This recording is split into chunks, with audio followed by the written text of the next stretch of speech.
Hello दोस्तों एवं मित्रों, आज गुरु हमारे गांव में जो आदर्श गांव का मैंने सीरीज शुरू किया है उसका आज पार्ट 2 है।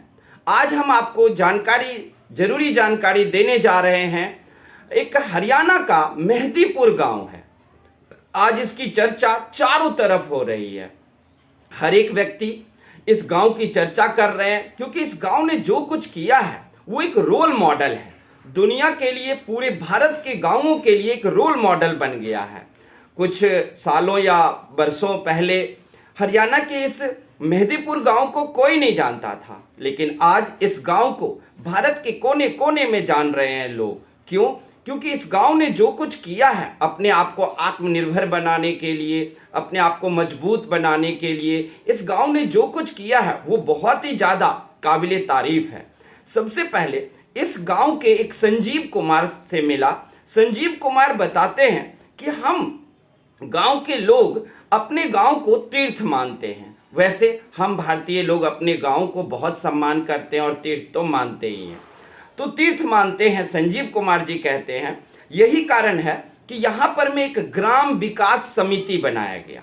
मेहदीपुर गांव में ग्राम विकास समिति बनाया गया और उस समिति का नाम रखा गया मेरा गांव मेरा तीर्थ। कितना अच्छा लगता है ना, मेरा गांव मेरा तीर्थ।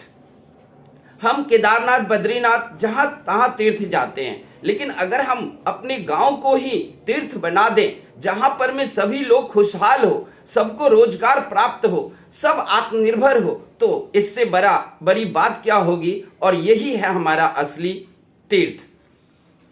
तो मेरा गांव मेरा तीर्थ नाम का समिति मेहदीपुर गांव वालों ने बनाया और ये समिति पूरे गांव वासियों का ध्यान रखते हैं, सबके कामों में सहायता करते हैं। समय समय पर गांव में फिरनी होती है। मेहदीपुर गांव में सिंचाई के जो साधन के लिए जो पानी बहता रहता है उसको फिरनी कहते हैं। उन फिरनी को नालों की सफाई समिति करते हैं।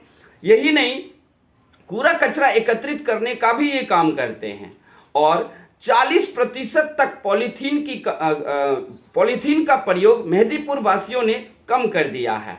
अब बहुत ही कम पॉलीथीन का वहां पर में प्रयोग हो रहा है। इसके अलावा इन्होंने 20 लाख रुपए खर्च करके मेहदीपुर गांव में एक मंदिर बनवाया है।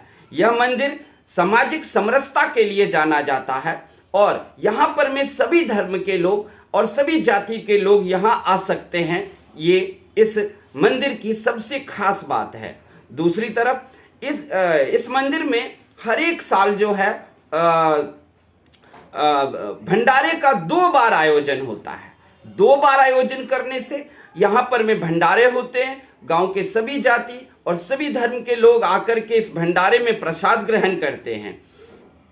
यही नहीं, यहाँ पर में एक खेल का मैदान भी मेहदीपुर में बनाया गया है, जिसमें 50 बच्चे रोज यहाँ पर में प्रैक्टिस करते हैं। 50 से अधिक बच्चे विभिन्न तरह के खेलों का अभ्यास करते हैं और साफ देखा जा सकता है कि इन खेलों में कई बच्चे आगे भी गए हैं।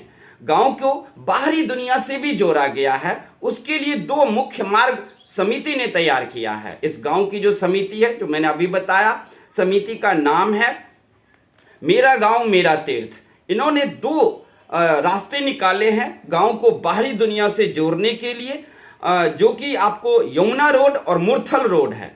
मुरथल रोड और यमुना रोड इसका नाम रखा गया है। इसके अलावा यहाँ पर में दोनों जो गांव के सड़क हैं बाहरी दुनिया से जोड़ने वाली, उसको दोनों तरफ पेड़ लगाए गए हैं। इसमें जो पेड़ लगा हुआ है तो सम्राट अशोक की याद आ जाती है कि सम्राट अशोक भी रोड बनवाते थे और सड़क के दोनों तरफ पेड़ लगाते थे ताकि लोग छांव में चल सके और यात्रा सुखद हो और बढ़िया हो। यही नहीं, एक और खास बात है इस गांव की। मेहदीपुर गांव में जब भंडारा होता है मंदिर में साल में 2 बार, तो ये किसी भी तरह के प्लास्टिक का प्लेट या थर्मोकॉल का प्लेट का यूज नहीं करते हैं। ये लोग पूरे गांव वासियों को गिनकर उससे कहीं ज्यादा स्टील के प्लेट और स्टील के ग्लास रखे हुए हैं और उसी को निकालते हैं उसके दिन, भंडारे के दिन, और उसी में खिलाते हैं, जिससे किसी भी तरह का कचरा उत्पन्न ही नहीं होता। क्योंकि अगर प्लेट अगर प्लास्टिक का या थर्मोकॉल का ले तो वो एक कूड़ा कचरा उत्पन्न करेगा, जो कि यहाँ नहीं है। थर्मोकॉल के प्लेट पर में इस गांव में प्रतिबंध लगा दिया गया है कि कोई भी प्रयोग नहीं करेगा। जितना भी हो सके पॉलीथीन बैग से भी बचना है, इसलिए 40% तक पॉलीथीन बैग का प्रयोग कम हो गया है। अब बरसात के पानी को इन गांव वालों ने उसे वाटर हार्वेस्टिंग भी शुरू कर दिया है। बरसात के पानी को ये तालाब खोदकर उसमें इकट्ठा करते हैं, जिससे कि पूरे वर्ष भर उस पानी का प्रयोग किया जा सकता है और सिंचाई के लिए, अन्य कार्यों के लिए भी किया जा सकता है। उसके बाद इसी पानी को साफ कर वो टोटी के जरिए, यानी कि नलके के जरिए घरों में सप्लाई देते हैं। टोटी खराब हो तो समिति अपने खर्चे से तुरंत उसको ठीक भी करवा लेते हैं। इसके अलावा जो पानी बच जाता है वो गौ सेवा में लगाया जाता है। यहाँ पर में गाय की सेवा शुरू हुई है और गाय पालन की भी। गौ पालन में यहाँ साहिवाल, गिर और नंदी किस्म के देसी किस्मों के गाय को पालन किया जाता है। समिति ने लोगों को बताया साहिवाल, गिर और नंदी किस्म के अगर हम गाय को पालते हैं तो ये हमारे सनातन धर्म को भी ऊंचा ले जाता है और हमें फायदा भी होता है। इससे फायदा ये हुआ कि पहले मेहदीपुर गांव में लगभग 30 घरों में विदेशी नस्ल के गाय पाले जाते थे, लेकिन अब वहां पर में विदेशी नहीं, देसी किस्म के गाय पाले जाते हैं। यही देखकर अन्य गांव वालों ने भी इसका अनुसरण किया है और अन्य गांव वालों ने भी अब देसी गाय का ही पालन करने लगा है। अब मेहदीपुर इस तरीके से एक रोल मॉडल पूरे हरियाणा ही नहीं, पूरे भारतवर्ष के लिए बन रहा है। आज लोग उस गांव में जो गाय का पालन कर रहे हैं वो लगभग 1000 गाय की पालन हो रहा है। उससे उनको दूध मिलता है, जिससे कि वो बिजनेस कर पाते हैं। यहाँ पर जितने भी गाय की सेवा करने का जो जगह है वहां पर 50 लोगों को रोजगार भी मिला है, जो समझाते हैं लोगों को गौ संवर्धन के बारे में, गौ पालन के बारे में, गाय को कैसे साफ सफाई में रखकर हम उनको सुरक्षित रख सकते हैं, ये सब। और उसमें 50 लोगों को रोजगार भी मिल गया है। गांव के जो समिति है, मेरा गांव मेरा तीर्थ नामक समिति, इस समिति ने एक बड़ा काम किया है। गांव में सिलाई केंद्र भी खोला है, जिससे महिला सिलाई सीखकर और कुछ पैसे कमाकर वो अपना खर्चा चलाती हैं और आत्मनिर्भर बन रही हैं। यही वजह है कि इस गांव में अब 70% लोग रोजगार युक्त हैं, मतलब 70% लोगों को यहाँ पर रोजगार प्राप्त है और कोई भी लोग बाहर की दुनिया में काम करने और रोजगार ढूंढने के लिए नहीं जाते हैं और खेती भी बहुत अच्छी होती है यहाँ पर। तो ये था आप लोगों के लिए मेहदीपुर गांव, जो हमारे हरियाणा